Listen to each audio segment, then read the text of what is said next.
哇，好顶啊！天哪！平复一下。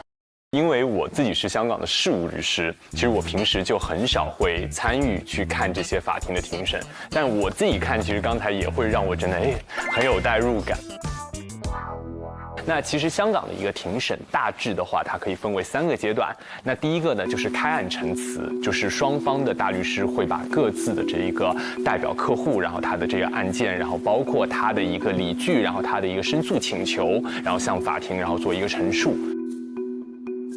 然后第2个阶段的话呢，其实就是一个证人问讯的一个阶段，就是刚才这个。就是这个精彩啊！对，然后证人问讯通常是整个庭审里面，然后最刺激，然后大家最有看点的。所以说的话呢，在整个的问讯阶段的话呢，它又会分成主问，然后是盘问，然后还是复问。那一开始你问你自己的这个证人，然后对方律师问你的证人。很多证人因为他没有受过专业的法律的这些培训，包括你会看到刚才其实2名大律师的话，他用了很多的技巧。对，其实可能一开始的时候你会知道，他想问什么。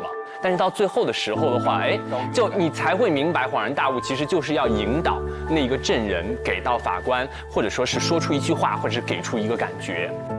对，好多的大律师用了很多次，就是他先说一段，说了一段之后的话，可能对家的大律师然后会起来说反对。然后他说好，那我撤回。对，还有撤回。那这个撤回，其实因为很多有一些的话，确实可能在这个法律下面、原则下面的话，他可能说的一些并不能够得到法律的支持。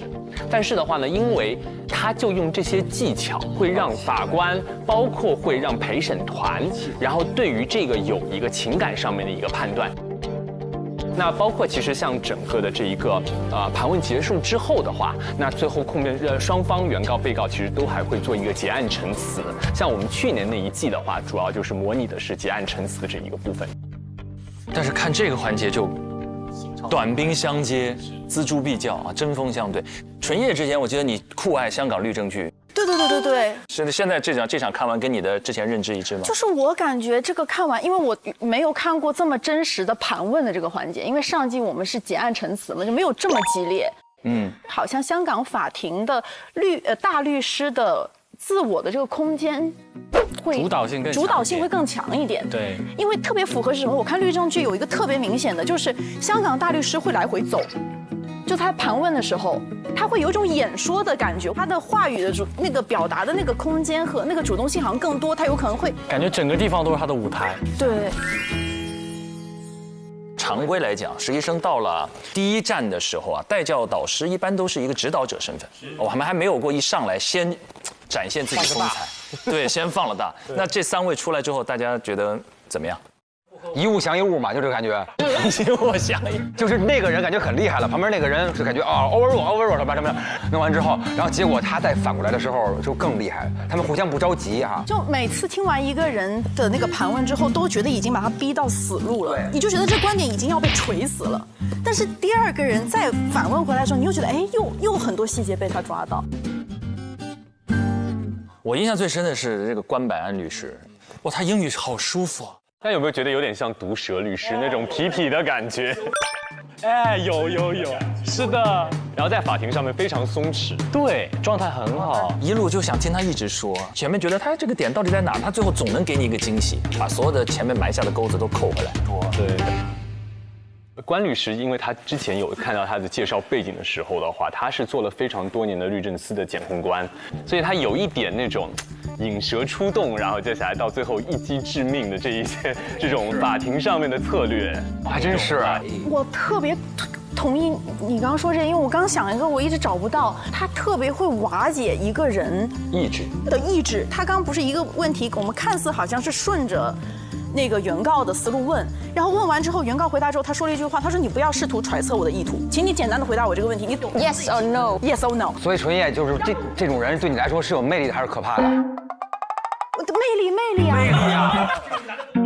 这种男的多可怕呀！他让你承认你错了，越危险越致命的吸引。他好像在那个让你把他操纵人性，是不是这样？拿到这样剧本的时候会特别爽，就是前面先是感觉是扎的都是小刀，后边噗一剑出去。那当然了，你不知道我干嘛，最后捅你一刀。阿曼姐也会喜欢这个 style 吗？我喜欢他的那个工作态度，但是真人当然我就害怕了。没有，但我还是要在这里讲，这些都是属于法庭辩论的技巧，明白并不代表说关律师可能在生活当中非常和蔼可亲。那想问问阿曼姐，刚才的卜律师的整个法庭上的表现，您看完之后有什么感觉？我觉得他挺好的，因为他好像以柔制刚，那个控方律师是挺猛的，对，压迫感很强。那但是他好像很松容的，因为他准备功课做得很好了。功夫在庭下。其实这个卜律师啊，然后我不知道大家有没有留意到，在介绍他的这个简历的时候，其实他是有在 PCL 的课程里面给那些 PCL 的学生教授这些法庭辩论的这些技巧。对，所以他是有一点点学院派，很四平八稳，然后接下来我就站在那边很正气，然后接下来很稳，按照我自己的这个节奏，非常有章法的这样的在法庭辩论。对他给我那种感觉，就是对方那铁头功，然后练好多特别独门绝招，他心有成竹，拿了一把枪冲你，人练了一堆招，说好，你先演，然后梆一下，然后就走了，一收，然后就是走了那种啊。他知道他自己最致命的那一下，他怎么去回攻击别人啊。而且他那种温柔的气质啊，包裹着那些锋利的问题，能化解那些问题本身的那种力度。他中间有一个问题，他说：“您是骗子吗？就您是一个诈骗犯吗？”对，这个问题如果说很凶毒，你是个诈骗犯吗？就会让人就很不适。但他很优雅的问：“那您是诈骗犯吗？”就好像我已经看透你了，对吧？哦，就他的问题其实很狠，对，但他的那种泄力啊，那种温柔，像棉花一样包裹住那把针，那根枪，太厉害了。那几个学生在那儿，还真的是，我觉得真的很难为他们，因为即使英文很好，但是第一次听一个这么长段的英文，哇，那个很难听。而且他们没有文件，就大家会说翻到多少页，他们没有，他们要疯狂记。他们真的不容易，第一次就来这么大的考验，很棒啊！算是一个地狱开局。真的，我觉得其实这个开局今年的非常的特殊，因为其实前几季的话，那大家都是很正常的，然后可能有一个整体的一个慢慢的介绍之后的话呢，就让你逐渐进入状态。但是确实之前几季都有一个由浅入深、由浅入难的一个过程，但这一季一上来，我想问问各位，在职场当中，新人阶段或者初入职场遇到的第一个大场面，还有印象吗？我会想到我以前当舞蹈员，在第一次上台的时候。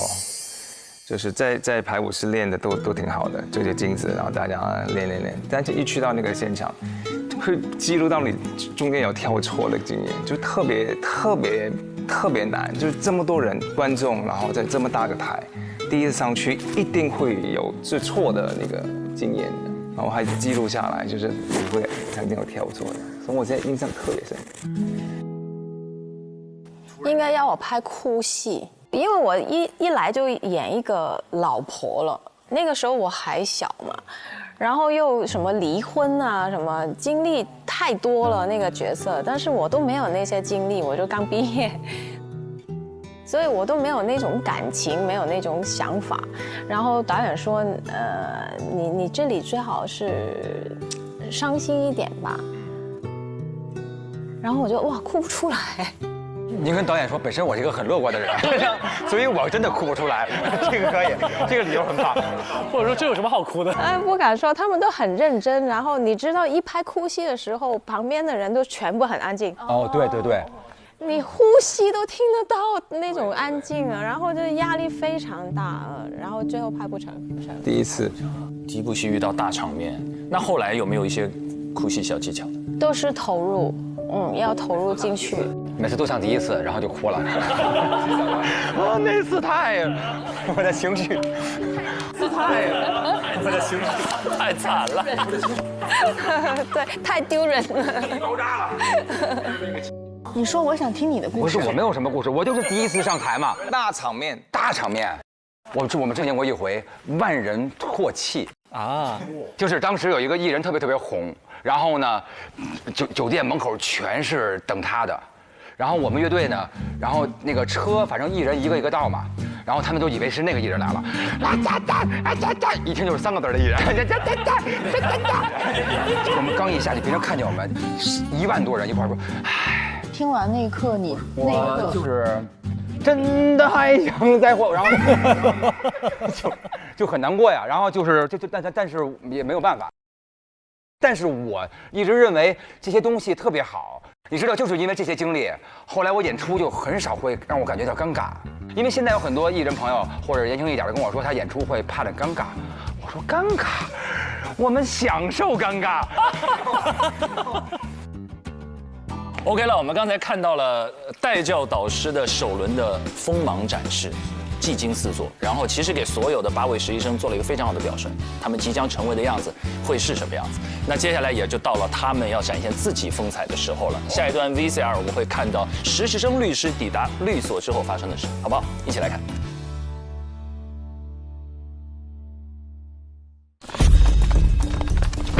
你们仅用半个小时，就完成了80页的案情分析报告，是不是有团队在暗中帮忙？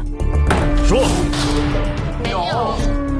跟你们的 offer 说再见吧。等等，惠小薇 AI 效率神器，查资讯、讲点子、写文档，一键就搞定，真的是一个人。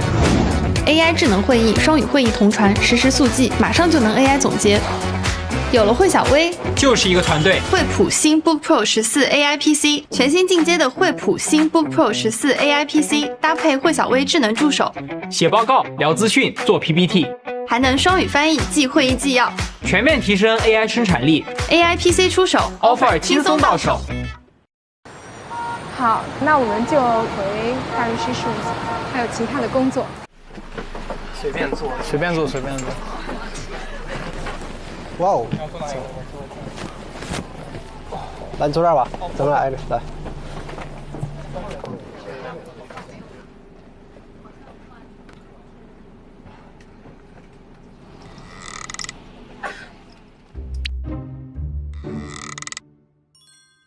很紧张，这个压力不知道如何化解。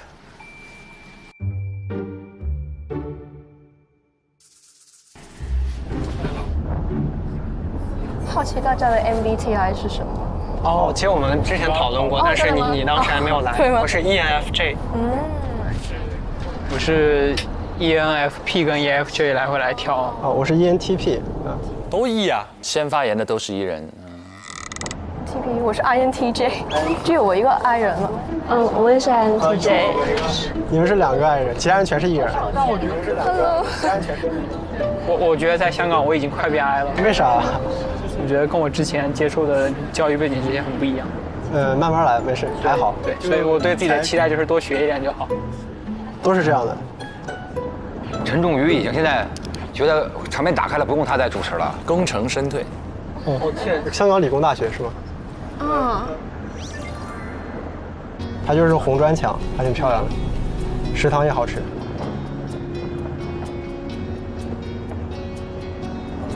你在香港待了多久啊？我从去年8月待到现在。哎，你待到现在没有学会一些口音吗？或者粤语？粤语说过一点，就是什么唔该。就是地铁上你就要下车，你就说唔该，就让他们借过一下意思。哦，唔该。然后谢谢就多谢。挺标准的。多谢。回家翻 OK。港姐她说的对吗？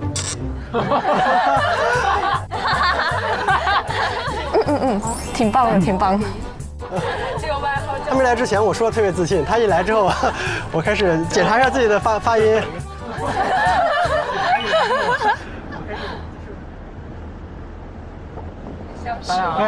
看左边，看左边的海景，挺漂亮的。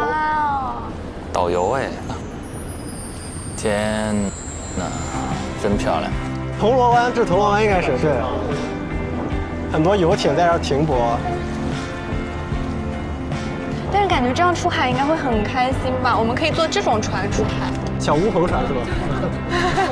你们不能出海，你们还要坐客艇。多漂亮！今天天气很好，真的很好。哇，好美啊！眼里是星辰大海，身边是律所办公室。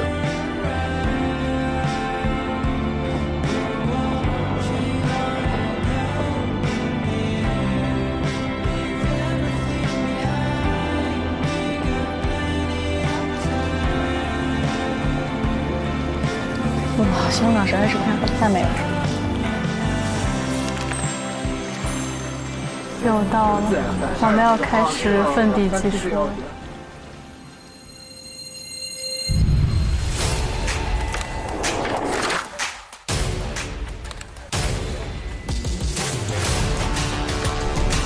我运气是好好啊，绝对一马当先。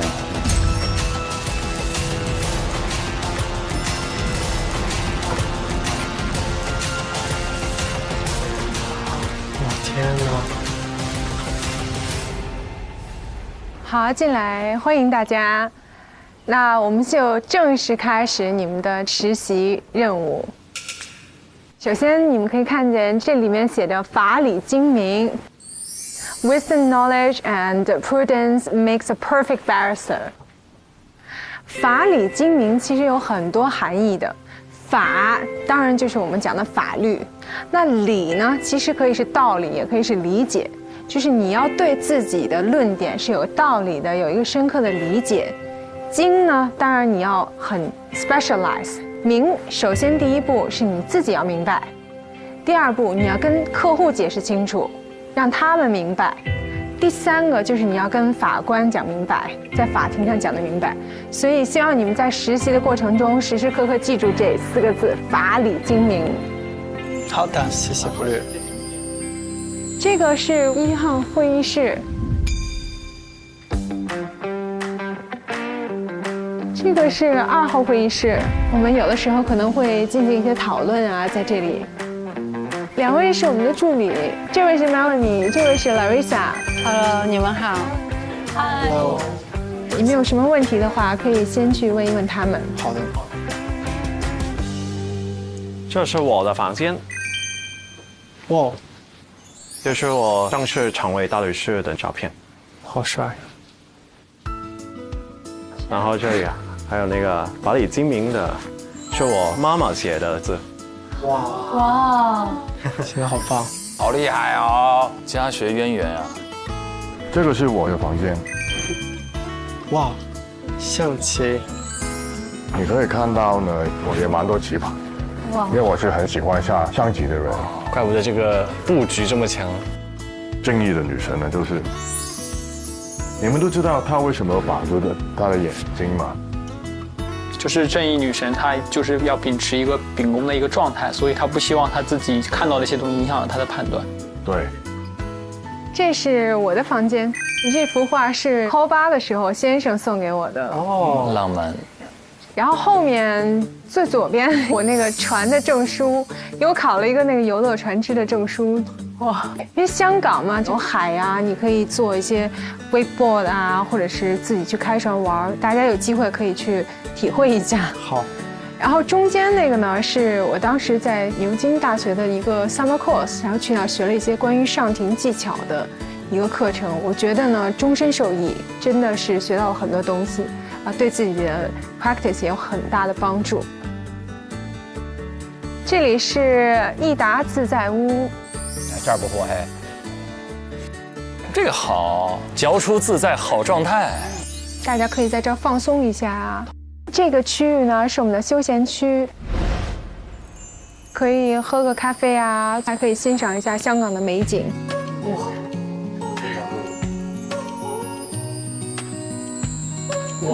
现在这个时间也是很漂亮的，有山有海，好漂亮啊！天哪！通常就是让你放松之后，马上就要给任务了。那我们强调劳逸结合嘛，我们工作辛苦的同时，也不能亏待了自己。对，可以喝很多的咖啡。好，那我们简单修整一下，你们将刚才的这个庭审的笔记整理一下，提交上来，然后我们15分钟在2号会议室集合。美景到此结束。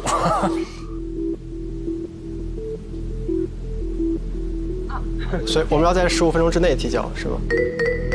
还是？啊，是的，在集合之前提交。好的。走快点吧。跑起来啊，朋友们！请问我们是不是用英文写？是的。好的，可以用。啊，我。哈哈。这边是你们的工区，你们自己选择坐的座位。2号会议室，15分钟。好的。那我坐里面吧。行。让我转。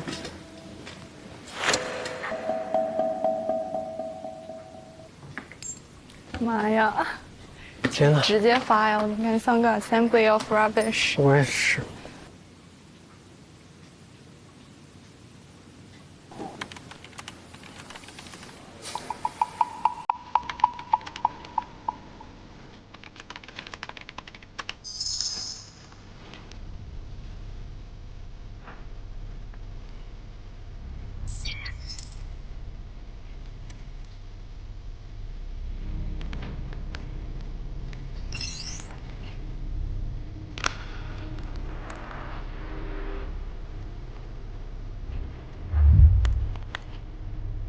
6点59，咱们7点13之前要去。但是我特别享受这种感觉，时间紧任务重的感觉。时间越紧，其实出活儿越精彩。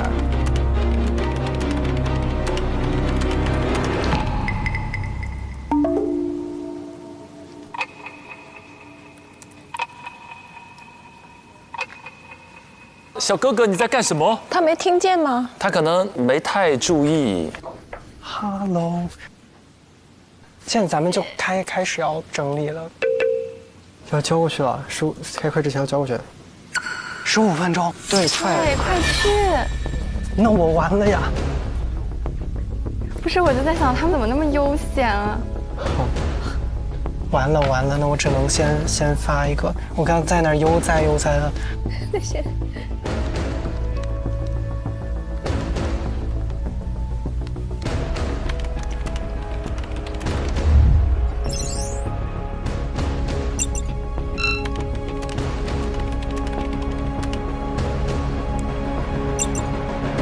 第一位，志远。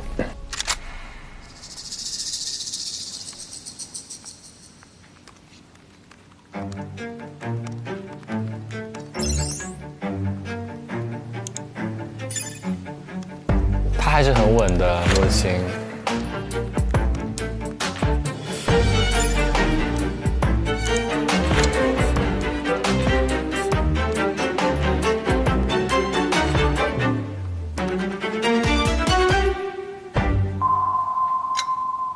已经是第一轮考核了，也涉及到成果 PK 了。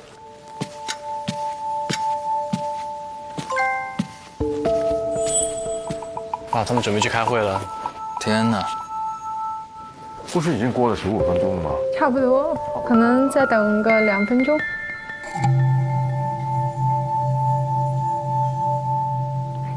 现在还有2分钟。啊！完了！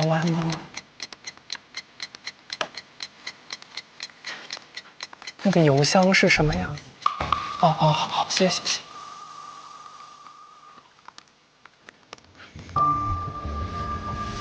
2分鐘過晒喎，催嚟啦！别催了。OK， 整過來2號會議室。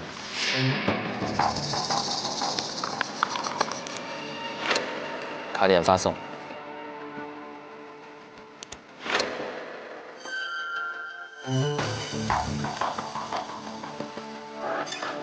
没问题，可以啊。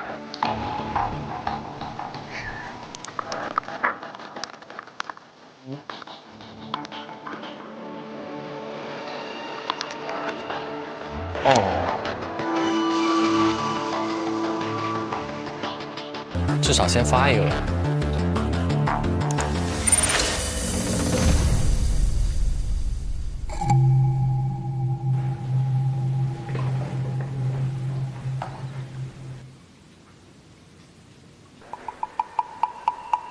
来了。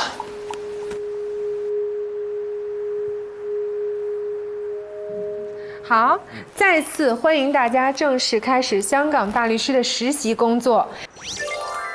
相信你们一定很关心如何能拿到这次的 offer。下面我来宣布考核规则。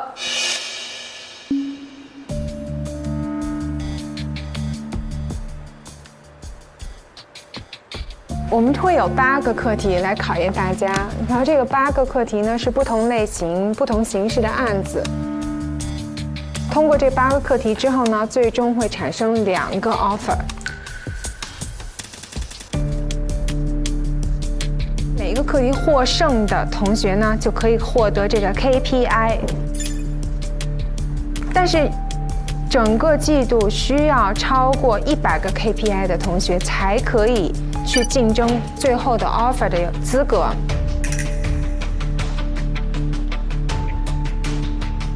除此之外呢，今年我们还加了一个特别的激励机制。哦，就是第1个达到100分 KPI 的实习生呢，就可以开启这个特别的机制。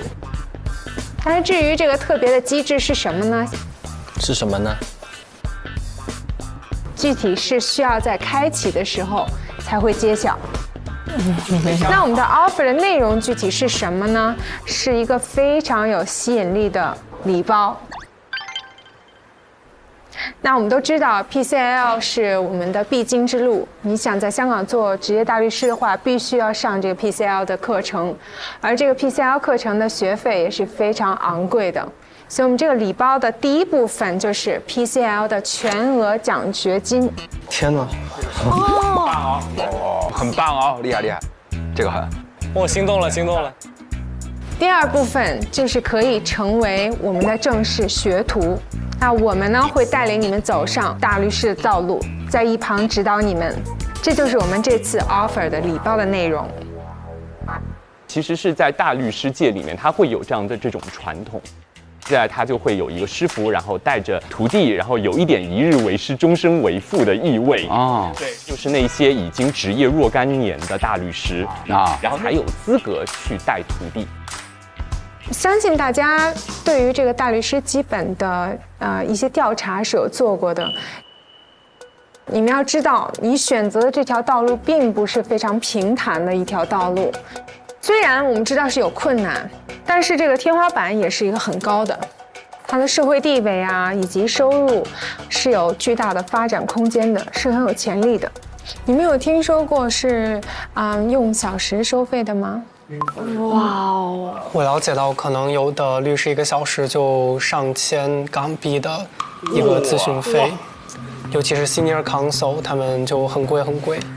是的，的确是这样。在我刚刚开始执业的时候，我跟我的师傅一起跟客户开会，师傅是资深大律师，然后我们一个会开下来可能是1个半小时，当时他的收入是10万港币。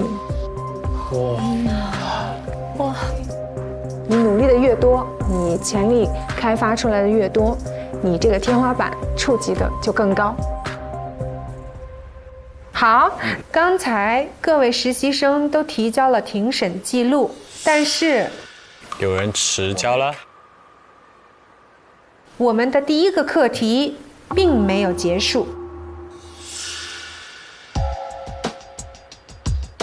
接下来大家要做的事情就是作为原告大律师团队，根据你所记录的庭审的记录，做一份庭审分析报告。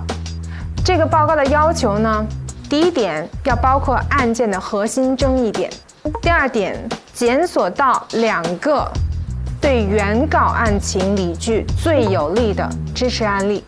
那这一份分析报告呢，是需要大家用书面的形式递交的。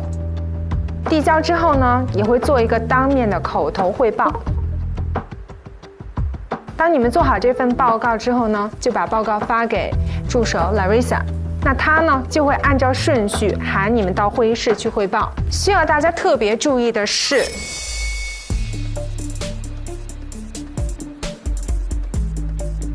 我们只会通过2份合格的报告。后面不收了，所以通过的实习生就可以下班。先进去的人合格了，后面就不收了。那还是跟时间有关系啊。就是你觉得你自己准备好了，你就去交；那你不通过的话，就打回去。但这个压力很大。好，那事不宜迟，大家可以开始准备了。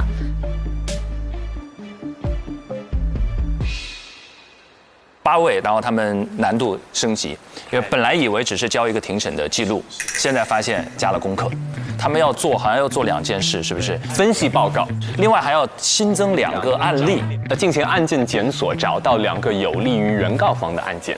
哦。就是让用以前类似的事来证明现在这个事情嘛，是吧？这就是他们这个普通法系的一种论证的一个逻辑。它其实通常会是找一些存在着类似的案情，或者是类似争议点的法庭判决，然后呢，接下来去看这个判决里面法官有考量哪些因素，然后最后得出了怎样的一个结论，然后依据在那个判决里面所提出的原则，然后呢来证明我们现在的法官也应该依循这一些判例里面的这些原则，给出我方所想要的一个有利的一个判决。所以这种判例法背景，法官每一次判决要非常谨慎，对，因为都会成为之后来搜寻的时候的对象。是的，就我们对于公平正义的判断是很抽象的，但是同案同判这个东西是实现公平的一个相对来说大家都比较认可的一个原则。至少说你相同的事情，你不可能说在这里判的是这个结果，在那里判的是这个结果，这明显就不是公平公正。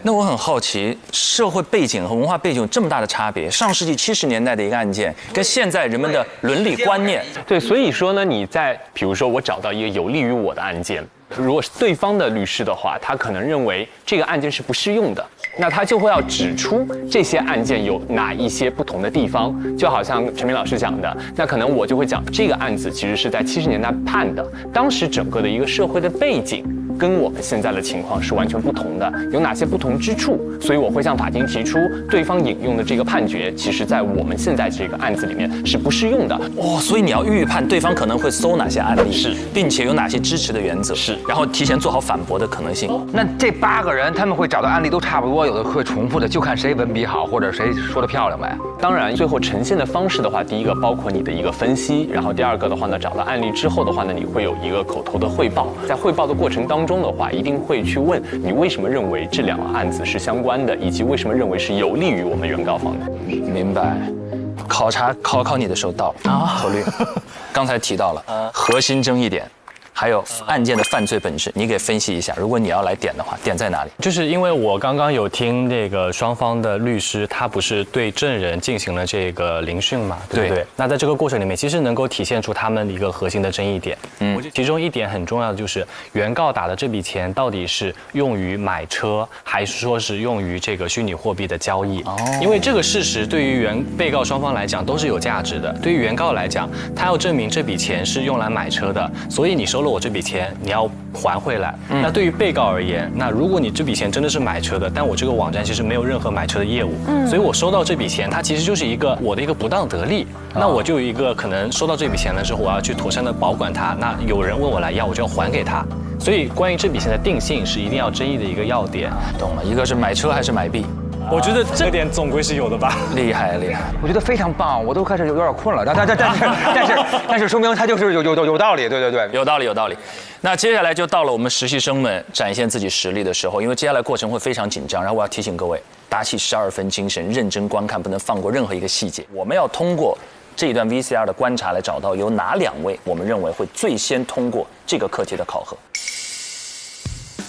并且在后面在他们的名单上盖上我们 offer 的大红章印。那如果我们推理正确，我们就会点亮一盏灯。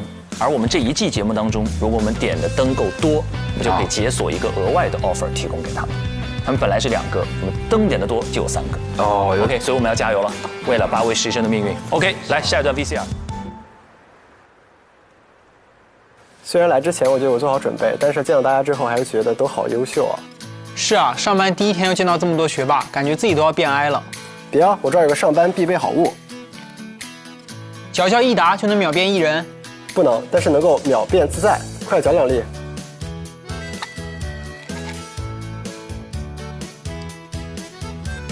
怎么样？嚼一嚼，好像紧张跟焦虑也被嚼碎了，清爽口感让我对这个月实习充满期待。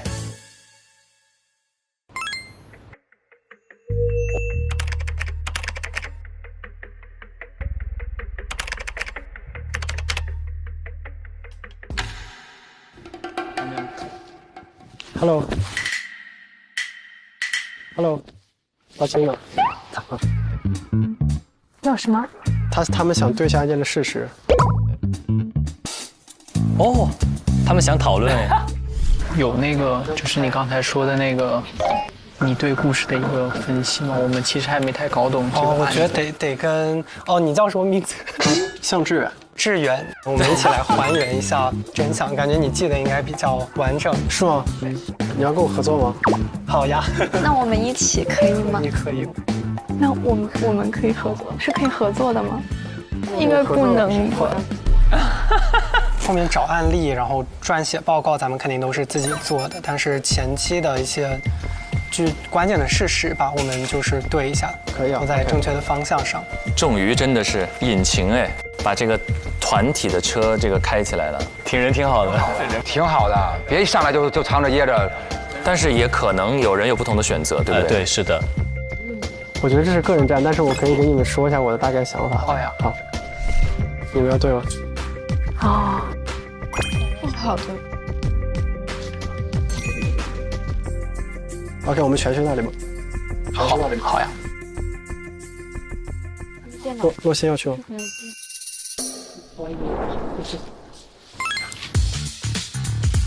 因为电脑才17%。17够了，绝对够了。17够了，惠普的17可以用很久。我们简单对一下，10分钟就 OK。哇哦。首先，我们是不是先对一下，原告和被告的基本信息？可以啊 ，OK。原告他是30岁，然后大学学历，这是他要买的第3辆车。他和一个只跟 email 上联系的人沟通，他希望买下这辆车以30万港币的价格，但是他没有做什么事情去确定这个车真的存在，对吧？原告是王先生，是吧？他不是叫 Marco Lee 吗？李先生。对，不好意思，李先生。Marco Lee。不好意思。没事。关注他庭审，你有什么想法？他好像没有特别的难过。对，我看来好像很多钱的样子。好像无所谓的样子。还有一个问题，今天我们庭上看到的那位外国的先生，他是被告吗？还是被告？的，他叫 L。还有一个小问题，就是他放在这个保险的地方，这个保险的地方的名字我好像记得不太清楚，是叫 Astro 还是什么 ？Astro Airline Company。怎么拼？你们知道？就是 ESCROW 是保管。我有点担心仲瑜了。但其实他那个比特币的 company， 他不是说这个人本来有个 personal account， 然后申请了一个 corporate account， 然后那笔钱好像是从 corporate account 去操作，在同一天内。对，没错，好像是这样说的，就是那个个人账户的持有人是这个公司的 secretary 公司秘书，然后呢，比特币公司认为他们两者之间存在紧密的联系，然后因此可以用公司账户来付款。但是原告律师可能质疑说这是不合规的，因为你作为个人用户提供的文件和公司用户所需要的文件是完全不同的，对吧 ？Seller 不是冯 ？Seller 对，是的。Seller 是冯，就是冯就是那个实施诈骗行为的人。冯和他的妻子公司，他们俩是 partner， 是用这个公司的账号去从事这个交易，因为这样子可能会让他看起来更可信。谁和谁的老婆？这几个问题和回答就能看出来谁在状况外了。但这个团体讨论极有必要，因为好几位完全在状况外，可能没有办法 get 到就是案件的基本信息。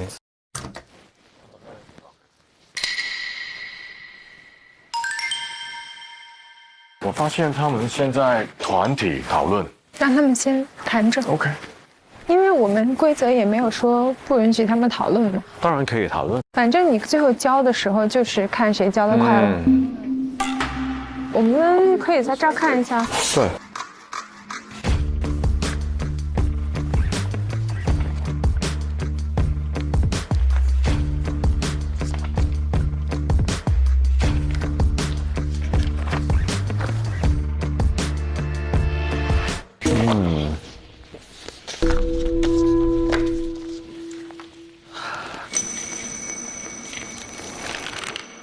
庭审记录这样看来的话，你预测这个课题一第2部分的这个分析报告，谁会第一个交啊？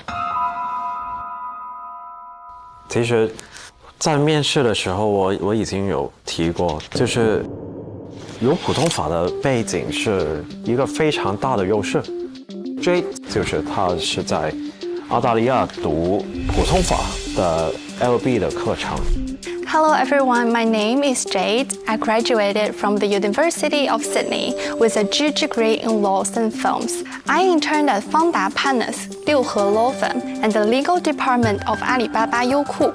As I approached graduation, I went to Freshfields, one of the Magic Circle law firms, and received an offer to stay. Consequently, I turned down my offer received from UC Berkeley and chose to work at Freshfields. I joined the Global Transaction ECM team, focusing on Hong Kong IPO and compliance. After working at Freshfields for 1 year, I resigned from this job.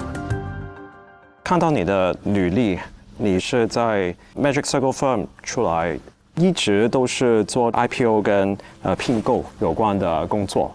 为什么你会辞职来争取这个 offer？ 这个问题其实也是我深思熟虑之后的结果，因为当时我去Freshfields 实习的时候，整个团队的氛围也好呀，包括当时的这个 seniors 啊，然后我的带教，他们都非常的专业。这1年的经历呢，也确实充实了我自己，让我学到了很多。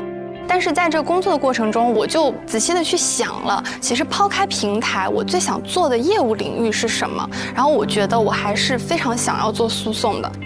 哦，人知道自个儿要干嘛哈，真棒，这真爱啊！你觉得你自己的核心竞争力在哪儿？我觉得有几个点吧。第一个点呢是我的英文能力，第二个点呢是我的工作经历。我当时作为1年级律师，有去主持过就是大几10个人的这样的线上的会议去回答联交所那边的 comment letters。包括我相信在诉讼的过程中，可能跟客户沟通其实也是一个比较重要的一个部分，就如何让客户去信赖你。然后包括我觉得抛开实习经历，因为我学习的是 common law 嘛。然后第3点，我觉得也是做律师非常需要的一点，就是一股冲劲，一股拼劲吧。我觉得我是一个非常迎难而上的人，我坚定了一个目标，我一定会想方设法去把它做好。我在读大学的时候，我的教授跟我说的一句话，他说就是做律师其实是公民们通往正义的一个入口，然后做律师要做一块坚硬的石头，所以我也很希望自己能做这样一块坚硬的石头，能学以致用，去帮助一些需要帮助的人。哇，陈可儿，所以我对他的这个记录的期待还是挺大的，因为有那个普通法的基础。他的英语的水平应该也是比起他很多的同学应该也好。这个李先生 ，OK， 他的第一笔款他汇了多少钱？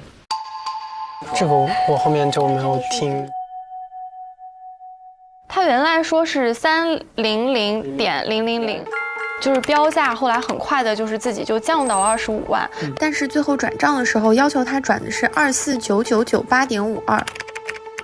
听得这么清楚？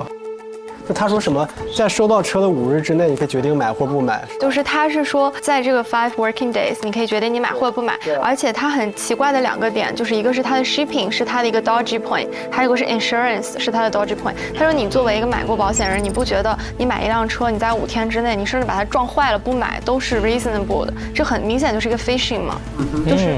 所以应该他做这个是没问题。哇哦。这个有3个感叹号。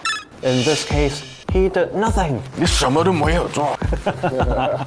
所以这个庭审的笔记是有用的，是不是？他这个通过感叹号，就让你回忆起来你当时的问题和答案。他这个情绪非常明显啊，跟外国同学估计老写这种短信。还有他用了 capital letters， 对，大写，引起你的注意。对对对。他怎么会有时间在这个大小写之间做出这种转换啊？对吧？厉害。他还有提到 tracing， 有 tracing 很厉害。这不是一个简单的民事法律 principle。没错。就是追回那些钱的方法。这个其实就是因为他有那个普通法的背景。就是对课题的理解呀、证供的掌握都是比较遥遥领先的。所以从他的这个庭审的记录来看的话，你们觉得他这个课题第2部分会做得怎么样？有可能他会最后是做得好的一个。哇，陈可儿厉害哦！你们呢？什么看法？Winnie，可能徐婉婷的更加顺畅一点，因为他毕竟是有做了一个表，然后他有写一些标题，可以提示你这个事情是怎么发展的。日期啊，数字啊，全都要想出来。对，这是好的。你看它 date time venue case 它里面有写 cyber scam fraud， 然后它括注里面写的 civil， 对，他知道是一个民事的诉讼，民事案件。对这一点他还是挺清楚的。就是他到底转没转到这个 escrow company？ 好像是没有转到 escrow， 直接去了那个 corporate account，crypto corporate account。那到底有没有 shipping company？ 就是 shipping company 和 airline 那个都有，这是假的。所以冯的妻子的网站起到的作用就是只是借他的名字，就是来跟他更安心，就是说我因为他给你减的钱。如果要是让我在众多誊本里面记录里面选一份做参考的话，我肯定是选他的。厉害。信息量够高，并且他也知道这个进行的程序是怎么样的。徐同学还有很多的工作经历，大律师学徒的经历。各位大律师好，我是徐婉婷 Winnie， 今年22岁，我是香港中文大学法律本科的应届毕业生，即将9月继续会在中大继续修读法律专业证书。我去年的时候已经成功获得中大法学院的拔尖保研，送去伦敦国王学院，可是我还是选择先完成 PCLL 再去读研。我有10几份不同领域的一个实习的经验，包括大律师所、事务律师所、法官助理、法律助理等等。我觉得说像婉婷，她是在香港已经读了书，她自己是受过这一方面的培养，然后教育的话，其他7位还真的蛮难的。光是那个案例到底在哪里找的话，其实你没有这个学习背景是不知道的。是。身为香港人，我也有一个可能语言的优势吧，英语、普通话和粤语都通通精通。无论是口语还是写作能力都没有问题的，还会一点点的法语，还有香港手语。我的梦想是希望可以成为一个诉讼大律师，对刑事诉讼是特别感兴趣的。我中学时期已经有跟刑事大律师做刑事辩护的一个实习经历。中学的时候这么厉害啊！尽管我可能就外表看起来比较温文儒雅，也知道女性在刑事领域是很难脱颖而出的。我希望用我的实力来证明给别人看，10年之后我在行内也能成为一个优秀的刑事辩护大律师。我都想好自个儿的10年了，哇！整体来说，他是做得好的。有一点我肯定要批评徐婉婷，这个我很不满意，我刚才忘了 ，Miss Annie Pu，Mr. Defendant's Counsel， 被告的大律师没有名称，他在耿耿于怀这个。对，他应该忘记了你的名称。负分。还有就是罗一涵。哇 ，A B C D E F G。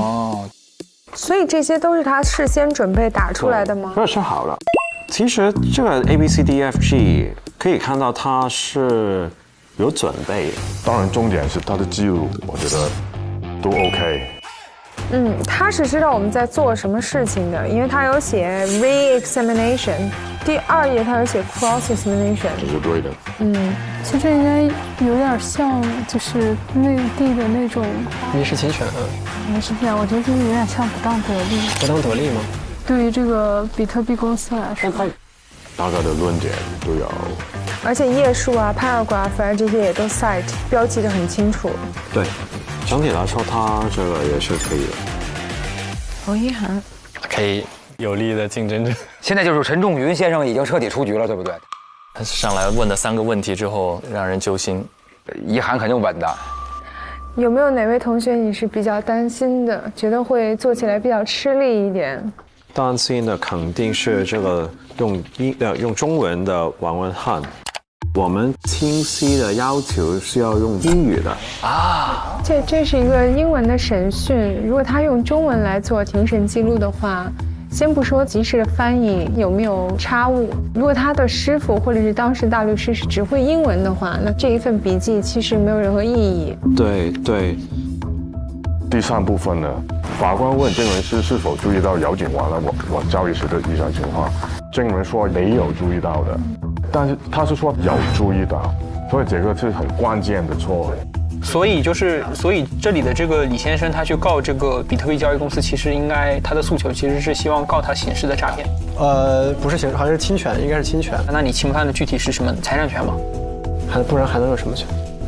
对呀，这肯定是财产权，这个应该没有争议。王文翰，对我来说已经是不合格的。Oh my god！ 还有就是山子薇，他这个第5点 ，Judges Questions 没有其他了。然后第6点 ，Court Order 也没有记录到。如果他不写 Court Order， 可能还没有人知道漏了这一点。对。第4点呢？就是法律的争议点，原告 plaintiff 是完全没有的，有可能他听不明白，有可能。所以我们的原告一直在问被告的重点是证明他有疏忽，证明他没有尽到注意义务，然后草率地进行了这笔交易。我们非常肯定他是不清楚这个案件的内容，他应该英语的水平不够。希望他在短时间内可以进步。然后洛欣同学，就1页纸。What？ 哇，它变成一个报告出来的一个 summary。但是，如果你看内容的话，其实他写得非常好。他真的非常了解这个案件。他的英语水平是非常高。哇，我记得还有一个比较重要的事实，就是他不是除了他进行的这个比特币交易之外，他有个 printing 的业务。对。他没有很声称自己目前最主要的这个业务是加密货币交易。然后，就是问题是你要做一个记录，就是你要把所有的东西记录下来。他已经自己做了一个筛选。但是他的选择不一定是最重要，或者是师傅觉得有用的东西。就是一个问题，一个答案，就可以令我们赢一个官司。所以，如果他不是将所有的证据写下来的话，有可能他的师傅就会 miss 了一个，错失一些重点。对。所以我在想，他是不是会有原版的材料？有一堆才可以慢慢这样筛选出来。这个，因为他不可能一直听，就一直这样 summarize 出来的，我觉得。那他可能是不知道庭审记录，他们可能需要的是这种类型的，对，能力很强，经验不足，不知道这个环节要的东西的模板，一直没说咱们陈仲瑜啊，可能是一种保护。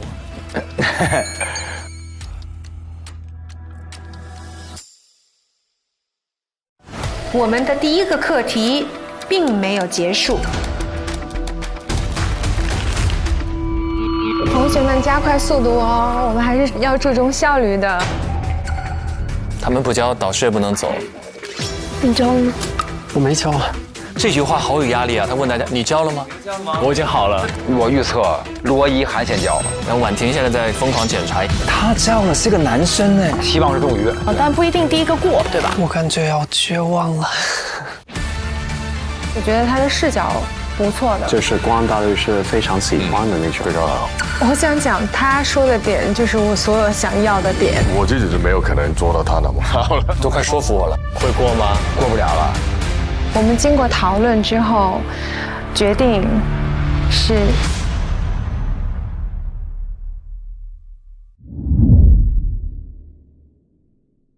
9月12日起，每周4、周5 19点更新正片，会员抢先看1周，每周6、12点 SVIP 抢先看加更版，19点 VIP 会员专享，看更多实习生精彩内容。每周日12点 SVIP 抢先看，19点 VIP 会员专享，惊喜嘉宾在线陪你看 offer。周1、周2、周3花絮预告刷不停。99益达好自在 ，get 职场好状态。本节目由益达无糖口香糖独家冠名播出。自信每一面，带感赢 offer。本节目由百度帮阿达帕林凝胶赞助播出。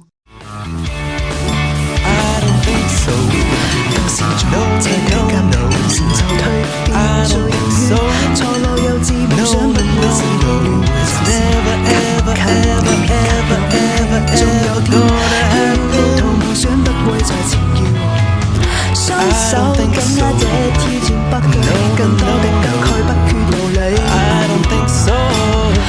無畏懼再去更抗一切，再一次挑戰我嗎？竟機會在那方，跑人群中世界能屬我，交出一個爭衝的答案。無奈那一天可會踏破，精彩每一步，這一生痴心夢想，誰會在意它？跑人群中。